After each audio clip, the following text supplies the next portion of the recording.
Okay, before I talk about the upcoming fight between Ciryl Gane and Alexander Volkov, I just want to give a shout out to all those amazing fathers out there who always support their kids, who always provide for their families, who always do the right thing. Much respect to you guys. Hope you guys enjoy your day. Happy Father's Day.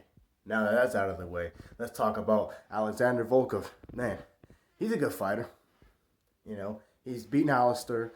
He's beaten other guys. He's been in the heavyweight division for a little while now. But Ciryl Gane is a different animal. This guy's 7-0 in Muay Thai, 8-0 in mixed martial arts. Went the distance and beat Jairzinho Rozenstruik. And he knocked out and retired Junior Dos Santos from UFC competition. Both guys hit hard. Both are heavyweights. Anything can happen in the heavyweight division. But I'm going to lean towards Ciryl Gane. He's going to go 9-0, and he's going to knock this guy out inside of the first round. It may go to the second round, but I think it's going to be a first round knockout. This guy is a finisher. He's a killer. Like I said, he's undefeated in MMA, undefeated in Muay Thai. That means his Muay Thai skills are really good. He hits people hard. He's a finisher. He's such a killer. This guy is still in his prime. He's not. You know what? I don't even know what his age is, but I don't even think he's hit his prime yet.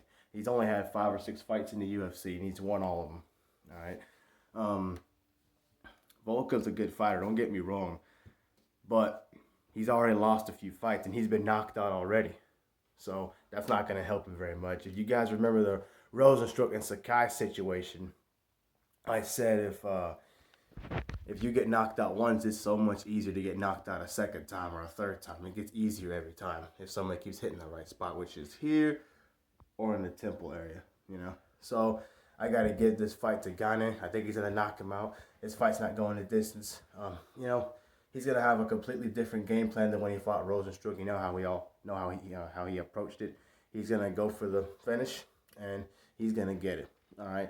And honestly, I think this guy has what it takes to be a big, big star in the UFC. He may give Francis Ngannou a scare just because he has knockout power like Rozenstruik could have. I say could have because we all know how that fight ended for Rozenstruik. He got knocked down under 30 seconds. But speaking of Rozenstruik, let's not leave him out yet. All right, he's still a dangerous guy. I think he has a fight coming up. I haven't looked at it yet. He could still give Francis Ngannou a scare just because of his heavy hands. And he's already a world champion kickboxer. Just remember, every fight's different. I love rematches in mixed martial arts because almost every fight is different. Anything can happen. For example, we saw Bisping and Rockhold fight the first time. Pretty clearly that Rockhold's the better fighter. They fought again. Bisping knocks him out in the first round. Dos Santos, speaking of him, he knocked out Cain Velasquez 10 years ago to be the heavyweight champion. They fought again. And I thought either Junior would finish it again real quickly or Cain would win. And Cain dominated him, won a decision. Then he knocked him out in the third fight. Let's see. Tim Sylvia, Andre Arlovsky, both titans, both OGs of the MMA game. Sylvia tapped out in under a minute to Arlovsky for the interim title, lost. They fought again. Tim Sylvia knocks out Andre Arlovsky. So anything can happen, but I got to go with Ciryl Gane. And speaking of fighters, shout out to Anderson Silva.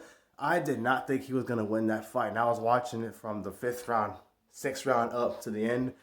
I don't know why that was a split decision. It was a close, competitive fight, not to the point where it should have been split. It should have been unanimous for Anderson Silva. That one judge is stupid for trying to give it to Chavez.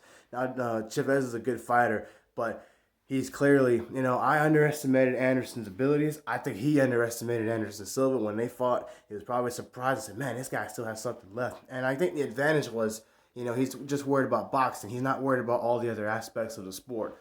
Plus, Anderson's naturally a striker, so he knows he doesn't get kicked. He's not going to get kneed. He's not going to have somebody grab him in wrestling. So he knew he had a better chance to win this fight than he probably did in a mixed martial arts fight. So for once, somebody from MMA goes to boxing and looks good. All right? Congrats to Anderson Silva. Like I said, happy Father's Day, and Gane by knockout.